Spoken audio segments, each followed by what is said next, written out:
하나님은 하나님의 나라를 이어가고 또 이루어가고 완성하기 위하여서 그 열심으로 한 사람을 부르셨다라고 말씀을 나누었죠. 그 한 사람 아브라함은 하나님을 예배하고 그렇지만 또 폐허더미가 된 세상에 복의 근원이 되고 복이 되기 위하여서 베델과 아이 사이 거기에 거주하기 위하여서 또 그를 지체하게 했던 하란에서 데라가 떠남으로 말미암아 혹은 자신이 의지하던 친척, 고향과 친척과 아비집을 떠나서 드디어 이제 하나님께서 약속하신 땅 가나안에 들어왔다라고 말씀하였습니다. 우리 어제 본문 12장 5절 한번 볼까요? 창세기 12장 5절 한번 읽어볼까요? 읽습니다. 시작. 아브라함이 그의 아내 사레와 조카 롯과 하란에서 모은 모든 소유와 얻은 사람들을 이끌고 가나안 땅으로 가려고 떠나서 마침내 가나안 땅에 들어갔더라. 드디어 하나님을 예배하고 세상에 복이 될 하나님의 나라를 이어갈 한 사람이 모든 것을 떠나서 드디어 가나안 땅에 들어왔다라고 말씀하고 있고, 이제 오늘 본문은 이 약속의 땅 가나안에 이르러서 아브라함에게 있어서 첫 번째 에피소드죠. 그러니까 아브라함에게 있어서 하나님께서 처음 경험하게 하시는 어떤 일들을 우리에게 소개하고 있습니다. 오늘 본문은 아브라함이 하나님께서 약속하신 땅 가나안에 들어와서 무엇을 만났는지를 먼저 우리에게 보여주고 있는데, 그가 무엇을 만났습니까? 약속의 땅에 들어와서 기근을, 그것도 아주 심한 기근을 만났다라고 우리에게 말씀하고 있습니다. 우리 10절 말씀 읽어보겠습니다. 시작. 그 땅에 기근이 들었으므로 아브라함이 애굽에 거류하려고 그리로 내려갔으니 이는 그 땅에 기근이 심하였다. 12장 4절에 보시면요, 아브라함이 이 약속의 땅에 어떻게 오게 되었는지를 우리에게 소개해주고 있는데, 12장 4절도 읽어보겠습니다. 시작. 이에 아브라함이 여호와의 말씀을 따라갔고 롯도 그와 함께 갔으며 아브라함이 하란을 떠날 때에 75세였다. 75세의 나이에, 그것도 갈대아 우르와 같이 풍족한 땅을 닮아 있는 하란, 그것도 아버지를 묻어버린 그 하란에 그가 떠나는 이유가 무엇이었냐면, 아브라함이 무엇을 따라왔다고 말하고 있습니까? 여호와의 말씀이었어요. 그가 그의 어떤 성공이나 다른 어떤 꿈을 가지고서 온 것이 아니라 하나님의 말씀을 따라서 드디어 약속의 땅에 들어왔는데, 약속의 땅에 들어오자마자 하나님이 약속을 주시고 그 다음 만났던 것이 바로 기근이었습니다. 그러니까 약속의 땅에 들어오자마자 만난 이 기근, 우리는 이때 참 당황하게 됩니다. 왜냐하면 우리가 보통 기근을 만났을 때는 우리의 불순종의 결과라고 생각할 때가 많이 있습니다. 내가 하나님의 말씀을 따라가지 않았기 때문에 내가 기근을 만났지, 그러면 해석이 편해요. 그런데 우리는 하나님의 말씀을 따라서 순종한 끝에 만나게 된 기근을 보면서 아주 당황스러워할 수밖에 없는 것이죠. 그러나 오늘 본문은 우리에게 하나님께서 약속을 따라, 하나님의 말씀을 따라 순종하여 약속의 땅에 들어온 아브라함에게 하나님께서 첫 번째 맞닥뜨리게 하신 것이 기근이다라고 말하고 있는 것이죠. 그럼 왜 하나님은 기근을 만나게 하셨을까요?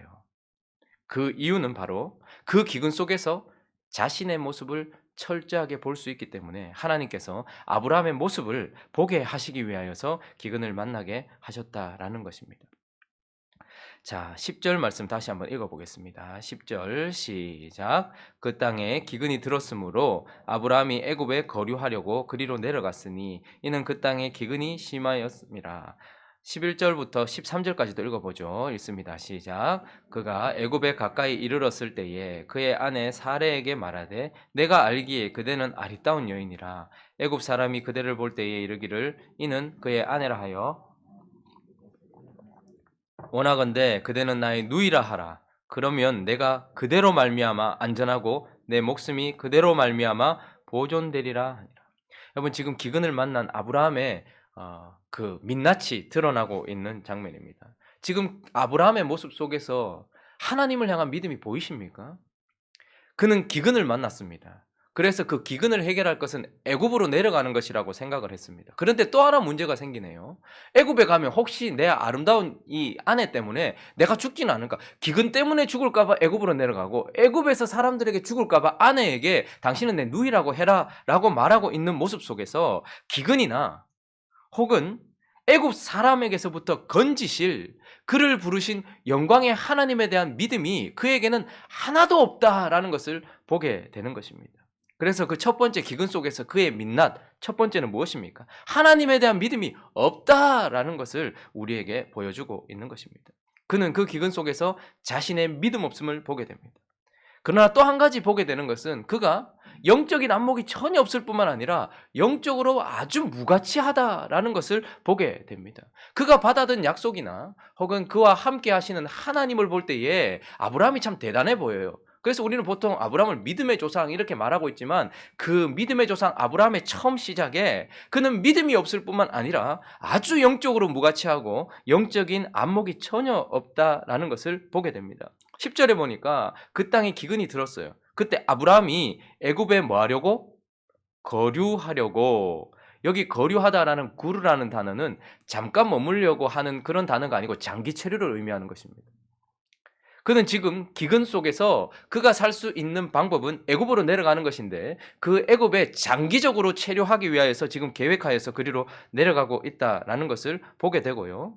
그리고 또 하나 그는 아마 내려가면 자신의 아내 때문에 애굽 사람들이 자신에게 어떤 위해를 가할 수도 있겠다. 그래서 보통 보면 그 여인의 결혼에 자신 오라버니나 아버지가 아주 깊이 관여를 합니다. 그러니까 결혼을 할 때에 이 여동생을 결혼시킬 때 오라비나 혹은 아버지가 깊이 관여를 하기 때문에 나를 오라비라고 말해라. 그러면 질질 끌다가 애굽에 있는 동안 질질 끌다가 뭐 결혼을 이렇게 하면 뭐 서로 거래를 하지 않습니까? 이렇게 할 것인가 저렇게 할까? 아마 그런 계획이 있었던 것 같아요. 그냥 이렇게 끌다가 나가버리자 이런 생각이 있었던 것 같아요. 그러나 어떻게 됩니까? 15절 한번 읽어볼까요? 15절 있습니다. 시작. 바로의 고관들도 그를 보고 바로 앞에서 칭찬함으로 그 여인을 바로의 궁으로 이끌어 들인지라. 바로 데리고 가버린 거예요. 바로가 그냥 바로 자신의 아내를 데리고 가버린 것입니다. 자, 이 일련의 사건 속에서 우리는 무엇을 보게 되는 것입니까? 아브라함이 전혀 영적인 것에 관심도 없고 하나님의 나라에 대한 관심이나 혹은 영적인 가치 이런 것들에 전혀 마음이 없다라는 것을 보게 되는 것입니다. 왜냐하면 창세기 12장 7절을 한번 보시면요. 하나님께서 가나안 땅을 뭐라고 말씀하셨습니까? 자, 읽어봅니다. 12장 7절 시작. 여호와께서 아브라함에게 나타나 이르시되 내가 이 땅을 내 자손에게 주리라 하신지라. 자기에게 나타나신 여호와께 그가 그곳에서 제단을 쌓고. 자, 이 땅은 어떤 땅이에요? 네 자손에게 줄 자신이 주인인 땅인 거예요. 하나님이 주신 약속의 땅이고 그가 주인인 땅이에요. 그런데 기근을 만나자마자 그는 어떻게 합니까? 그 땅을 버리고 하나님이 약속하셨고 지금 아브라함은 하나님의 나라를 위하여 부름받은 사람이란 말입니다. 그래서 하나님께서 나라의 가장 기본적인 요소가 되는 땅을 하나님께서 허락하셨고 지금 그 약속의 땅에 와 있고 이 땅은 자신의 자손들에게 주어질 땅이라는 말입니다. 그런데 그가 하나님의 나라를 이루어갈 그 땅을 쉽게 버려버리고 애굽이라는 나라로 내려가 버린 그것도 장기 체류하려고 내려가 버리는 것을 통하여서 그가 얼마나 영적으로 안목이 없을 뿐만 아니라 영적인 것에 관심이 없는 자인지 하나님의 나라에 대해서 아무런 생각도 없는 자인지를 보여주고 있고 또 하나 창세기 12장 2절은 이렇게 말씀하고 있죠. 읽어보겠습니다. 시작. 내가 너로 큰 민족을 이루고 내게 복을 주어 내 이름을 창대하게 하리니 너는 복이 될지라. 그에게 약속하신 것이 두 가지였어요. 하나는 땅이고 하나는 자손이었습니다. 큰 민족을 이룰 것이다. 내가 네게 자손을 주고 그 자손을 통해서 큰 민족을 이룰 것이라 말씀하셨습니다. 이것 또한 하나님의 나라의 중요한 요소죠. 그런데 지금 그가 기근을 만나자마자 애굽으로 내려가 약속의 땅을 버렸을 뿐만 아니라 그 애굽에서 이 자손 그러니까 큰 민족을 이룰 자손이 될 사례를 어떻게 하는 거예요? 그냥 버려버린 거예요. 잃어버린 거예요. 이렇게 영적인 안목이 전혀 없을 뿐만 아니라 하나님 나라의 무가치한 아브라함의 모습을 하나님께서 그 민낯을 정확하게 볼 수 있도록 기근을 만나게 하셨던 것입니다. 이 기근 속에서 사실 그는 기근을 만난 것이 아니라 자기 자신의 가물어 있는 상태, 메말라져 있는 상태, 믿음의 가뭄, 그리고 영적인 것에 대한 가뭄, 그것을 만나게 하셨다라는 것입니다. 자, 그러나 하나님께서 기근을 만나게 하신 이유는 그의 가뭄이 아니라 그 속에서 하나님의 역사하심, 하나님의 풍성하심, 하나님을 만나게 하시려고 하나님께서 기근을 만나게 하셨다라는 것입니다. 우리 17절은 참으로 큰 반전이고 참으로 감격스러운 장면입니다. 17절 말씀 한번 읽어볼까요? 시작. 여호와께서 아브라함의 아내 사레의 일로 바로와 그 집에 큰 재앙을 내리신지라. 여러분 지금까지 아브라함의 삶 속에서는 여호와라는 단어가 주어로 등장하지 않았습니다. 그는 달의 신을 섬기는 갈대아 우르의 풍성함 속에서 그 아버지가 위대하다 생각하며 그렇게 우상을 숭배하면서 풍요를 쫓아 살아가던 사람이었고, 그가 만들어낸 인생들은 그가 책임져야 했습니다. 자, 그런데 16절까지는 믿음 없고 영적인 것에 대한 안목이나 영적에 대한 가치가 전혀 없는 아브라함이 망쳐놓은 그의 인생이에요. 그런데 불현듯 하나님께서 갑자기 아주 급하게 여호와께서 개입하시는 장면이 바로 17절인 것입니다. 하나님께서, 여호와께서 개입하신다라는 것을 보게 되는 것이죠. 그래서 하나님은 그 기근 속에서 아브라함의 민낯을 보게 하시지만, 그러나 그 속에 뜬금없이 등장한 것 같은 하나님의 역사하심, 하나님을 보게 하신다라는 것입니다. 여기서 우리는 무엇을 보게 되는 것입니까? 하나님의 신실하심을 먼저 보게 되는 거예요. 하나님이 얼마나 그분이 하신 약속대로 이루시는 분인가라는 것을 보게 되는 거예요. 17절에 보니까 그분이 불현듯 나타나셔서 아브라함에게 말씀하시지 않아요. 아브라함에게 일하시지 않아요. 뭐라고 말합니까? 아브라함의 아내 사레의 일로 말미암아 누구에게? 바로, 그러니까 바로 사레를 데려가 보니까 하나님께서 바로에게 나타나시는 거예요. 그래서 바로 역사하시면서 그 집에 뭘 내리셨단 말합니까? 그냥 재앙이 아닙니다. 큰 재앙. 그런데 원어에는요, 그냥 한 가지 재앙이 아니라 재앙들입니다. 그러니까 복수예요. 하나님께서 크고 많은 재앙을 내리셨어요. 이걸 보면서 무엇을 느끼십니까, 여러분? 하나님께서 창세기 12장 3절에는 이렇게 말씀하셨습니다. 12장 3절 한번 읽어보죠. 시작. 너를 축복하는 자에게는 내가 복을 내리고 너를 저주하는 자에게는 내가 저주하리니 땅의 모든 족속이 너로 말미암아 복을 얻을 것이냐 하신지라. 하나님께서 아브라함에게 이렇게 약속해요. 너 건드리면 저주받을 거야 라고 말씀하셨어요. 이게 아브라함의 실수든 아브라함의 연약하든 상관없이 하나님은 먼저 아브라함을 꾸지람하셔야 될 것 같은데, 그런데 바로에게 가서 하나님께서 어떻게 하십니까? 그의 아내 사레의 일로 말미암아서 바로를 꾸짖고 계시고 큰 재앙들을 내리고 계시는 것을 보면서 아브라함이 하나님께서 내게 약속하신 그 약속이 지금 신실하게 이루어지고 있다라는 것을 경험하게 되는 것입니다. 너 건드리면 누구든 저주를 받을 것이야. 왜? 너는 나와 연합된 존재이기 때문이야 라고 약속하셨던 그 약속이 고스란히 이루어지고 있는, 자신이 부족함 때문에 그 일이 일어났지만 그러나 하나님께서 어떻게 하신 거예요? 아브라함에게 하신 약속을 신실하게 이행하고 계신다. 그에게 개인적으로 주신 약속 같았는데, 그러나 하나님께서 아브라함의 아내 사라를 데리고 가버리니까 그 밤 여러분 아브라함이 얼마나 마음이 아팠겠습니까? 소 우는 소리, 양 우는 소리, 그 바로가 후대하기 위하여 줬던 그 소리들을 들으면서 그 은금의 풍성함 속에서 마음이 얼마나 어려웠겠어요. 아내를 빼앗겨 버렸는데, 그런데 내가 뭐 하려고 여기까지 왔냐? 갈대아 우르에 있었으면, 혹은 아버지가 살아있었을 때 하란에 있었으면 좋았을 텐데 괜히 기근을 만나가지고 아브라함이 괜히 하나님 말씀 내가 잘못 들은 것 아니냐? 그런 한탄하고 후회하고 있었을 그 밤에 하나님께서 어떻게 하시는 거예요? 너 건드린 바로를 어떻게 하시는 거예요? 큰 재앙으로 치시는 것을 보면서 하나님이 약속에 신실하시다라는 것을 지금 역사를 통하여서 말로만이 아니라 보여주고 계신다라는 것을 보게 됩니다. 그러나 하나님은 또한 하나님의 신실하심 뿐만 아니라 하나님의 능력을 먼저 아브라함에게 지금 보여주고 계세요. 18절에 보니까 그 슬펐던 아브라함의 밤과 그 두려웠던 바로의 밤이 지나고 바로가 바로 아침에 또 바로 아브라함을 부릅니다. 18절부터 19절까지 읽어볼까요? 시작. 바로가 아브라함을 불러서 이르되 나에게 이렇게 행하였느냐? 네가 어찌하여 그를 내 아내라고 내게 말하지 아니하였느냐? 네가 어찌 그를 누이라 하여 내가 그를 데려다가 아내를 삼게 하였느냐? 자, 여기까지. 아침에 일어났는데 바로가 불러요. 그런데 화가 나 있습니다. 그리고 네가 어찌하여? 라고 지금 꾸짖고 있어요. 이 말은 사실 바로를 통해서 하나님께서 이 아브라함을 꾸짖고 있는 것이기도 하죠. 그런데 여러분 생각해 보십시오. 너 왜 나한테 거짓말했어? 그것도 그때 최고 권력자가 아침에 불러서 너 왜 나한테 거짓말했어? 너 왜 나한테 이런 식으로 했어? 너 때문에 우리 집안이 이렇게 풍지박산이 났어! 라고 화를 내고 있는데 그 바로가 아브라함을 건드립니까? 못 건드립니까? 소리는 쳐요. 네가 어찌하여? 라고 화를 내긴 하지만 그러나 아브라함을 손도 대지 못하는, 그냥 화만 내고 끝을 내는 이런 모습을 통하여서 하나님이 얼마나 아브라함에게 있어서 바로를 무릎 꿇게 하셨는지를 보게 하시는 거예요. 하나님의 능력을 보게 하시는 거죠. 바로가 자신에게 아무 일도 하지 못한다라는 것을 보게 될 뿐만 아니라 네가 어찌하여 그렇게 했느냐? 아내를 삼게 했느냐? 라고 말하지만 이 아브라함을 건드리지 못하는 하나님 앞에서 벌벌 떨고 있는 바로를 보게 하실 뿐만 아니라 19절을 보니까 네 아내가 여기 있으니 이제 어떻게 하라는 거예요? 데려가라 라고 말합니다. 그가 빼앗겼던 아내를 그는 아무것도 하지 않았는데 그냥 그 밤 슬픈 밤을 보냈을 뿐인데 기도 한 자락 하지 않았는데 그 다음날 하나님께서 바로를 통하여서 그 아내를 다시 돌려보내시는 것을 보게 됩니다. 그리고 20절도 읽어볼까요? 20절 있습니다. 시작. 바로가 사람들에게 그의 일을 명하매 그들이 그와 함께 그의 아내와 그의 모든 소유를 보내었더라. 그를 후대하기 위하여 주었던 양과 소와 노비와 암수, 나귀, 낙타 이 모든 것들까지 다 어떻게 하는 거예요? 같이 손에 들려서 보내주고 있는 것을 보게 됩니다. 여러분 황당하지 않겠습니까? 아브라함 입장에서는.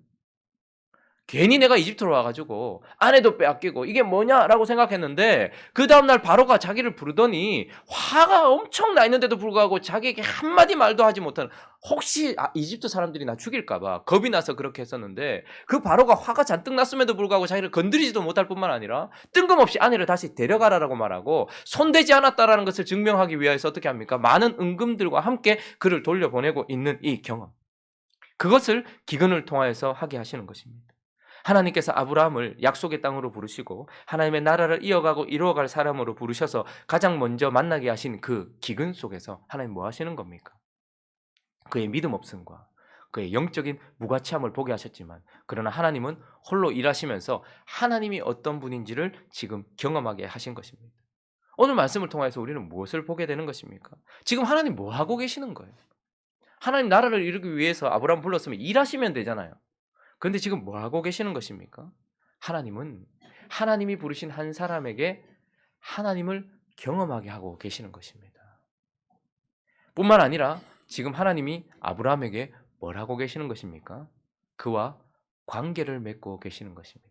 하나님은 아브라함을 통해서 일을 하시는 분이 아니라 아브라함과 관계를 맺고 계신다라는 것이고 그 관계를 맺음으로 말미암아 지금 하나님이 아브라함에게 뭘 하고 계시는 거예요? 사실은 설득하고 계시는 거예요. 그를 부르신 하나님, 그리고 그와 함께 하시는 하나님, 그리고 그에게 어마어마한 약속을 주시고 감당치도 못할 일을 그에게 말씀하셨던 하나님이 어떤 분인지, 그리고 그가 얼마나 믿을 만한 분인지, 그가 얼마나 신실한 분인지, 그가 얼마나 능력이 있으신 분인지를 지금 아브라함에게 설득시키고 계시는 것입니다. 그래서 결국 뭐 하는 거예요? 아브라함의 믿음을 만들어가고 계시는 것입니다. 여러분, 믿음은 들음에서부터 납니다. 메소포타미아에 있을 때 영광의 하나님이 나타나셔서 아브라함에게 말씀하셨습니다. 하란에 머물고 있었을 때 데라 때문에 지체하고 있었을 때 하나님께서 다시 나타나셔서 창세기 12장 1절부터 하나님께서 말씀하시기 시작했어요. 그래서 그 믿음이 하나님의 말씀을 들음으로 말미암아 생겼어요. 그러나 그 믿음으로 말미암아 약속의 땅 가나안에 왔지만 이제 그 믿음은 어떻게 되는 것입니까? 믿음은 자라나야 되고요. 믿음은 견고해져야 되고요. 믿음은 더욱더 하나님을 향해서 더욱더 생명으로 채워져야 하는 것입니다. 그래서 하나님께서는 이제 처음 하나님의 말씀으로 말미암아 생겨난 믿음으로 가나안 땅으로 떠나게 하셨던 그 하나님께서 이제 그 작은 믿음을 가지고 있는 아브라함을 가나안 땅에 두시면서 그 믿음을 만들어 가시고 믿음의 사람으로 지금 다듬어 가고 계시는 가나안에 머물게 하시는 믿음으로 만들어 가고 계신다라는 것입니다. 그래서 하나님은 아브라함을 뭐라고 부르시는 것입니까? 아브라함을 믿음의 조상이다 이렇게 부르고 계시는 것입니다. 우리가 그리고 하나님이 아브라함을 믿음의 조상이다라고 부르는 이유는 그가 믿음이 좋기 때문이 아닙니다. 가나안 땅에 들어올 수 있도록 하나님께서 믿음을 주셨다라는 그래서 믿음의 시작이 어떻게 되는지를 보여주는 샘플이기 때문에 그러할 뿐만 아니라 그런 작은 믿음, 연약한 믿음, 보잘것없는 믿음, 보이지도 않는 겨자씨 같은 믿음을 가지고 있는 기근을 만나자마자 그는 이집트로 내려가 버리고 기근을 만나자마자 하나님에 대한 믿음이 전혀 없는 그런 사람을 붙들고서 하나님이 그 믿음을 어떻게 하는 거예요? 만들어 가시고 세워 가시고 크게 하셔서 결국 나중에는 어떻게 해요? 네 아들 100세에 낳은 네 아들 이삭을 내게 바치라 할 때에도 어떻게 하는 겁니까? 그가 죽은 자도 살릴 것이라는 믿음으로 아들을 바치는 자리에까지 가도록 만드시는 그 하나님의 능력을 보여주시는 샘플. 그래서 믿음의 사람으로 만들어 가시는 하나님을 보여주는 샘플이기 때문에 하나님은 이 아브라함을 믿음의 조상이다 이렇게 부르고 계시는 것입니다. 하나님이 우리에게도 동일하게 일하고 계십니다. 저와 여러분을 하나님의 나라를 위한 한 사람으로 부르셨단 말이죠. 그래서 우리는 어쩌면 큰 커리어를 가지고 있는지 몰라요. 우리는 갈대아 우르를 떠난 자야.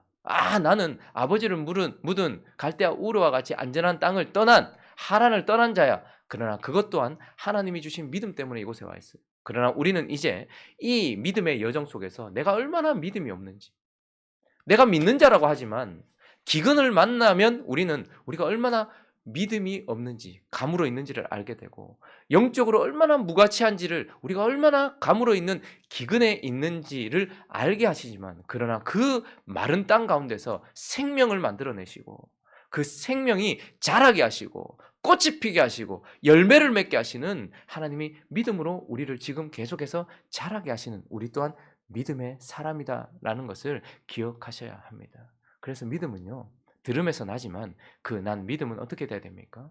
하나님과의 관계 속에서 자라야 되는 것입니다. 그 속에서 하나님이 얼마나 믿을 만한 분이신지, 신실하신 분이신지, 능력 있으신지를 계속해서 경험하게 하시는 것입니다. 여러분은 그런 하나님을 지금 만나고 계십니까? 바로를 꾸짖어 버리시는 하나님. 왜 그럴까요? 지금 아브라함은 꾸지람을 들을 실력도 안 되는 거예요. 예하가 뭔가 잘못했어요. 전 예하를 뭐라 하지 않습니다. 예하는 말해도 아직까지 그 실력이 안 되는 거예요. 그러니까 어떻게 하는 거예요? 하나님께서 그저 퍼부어 주시는 거예요. 하나님의 사랑을 퍼부어 주시는 거예요. 하나님께서 얼마나 믿을 만한 분인지를 계속해서 말씀하시면서 자라게 하신다라는 것이죠. 우리는 지금 이제 이런 믿음의 여정 앞에 서 있는 것입니다. 우리의 믿음을 붙드시고 우리의 믿음을 자라게 하시고 꽃 피우시고 열매 맺게 하실 하나님과 함께 이 믿음의 여정을 걸어가면서 우리가 아브라함을 통해서 아브라함이 다음 장면 넘어가면서 아브라함의 이야기가 끝날 지점에서 아브라함의 믿음이 얼마나 커져 있는 것을 확인하는 것처럼 우리의 믿음도 그 말씀을 살피면서 같이 자라가고 같이 꽃피고 같이 열매 맺는 은혜가 있기를 예수 그리스도 이름으로 축원합니다. 같이 한번 기도하겠습니다. 제자들이 예수님의 말씀에 순종하여서 배를 타고 건너편으로 건너가려고 했을 때 풍랑을 만났습니다. 그들이 얼마나 믿음 없는지를 보게 되지요. 하나님이 부르신 아브라함 또한 약속의 땅에 순종하여서 말씀 따라 왔는데 기근을 만났습니다.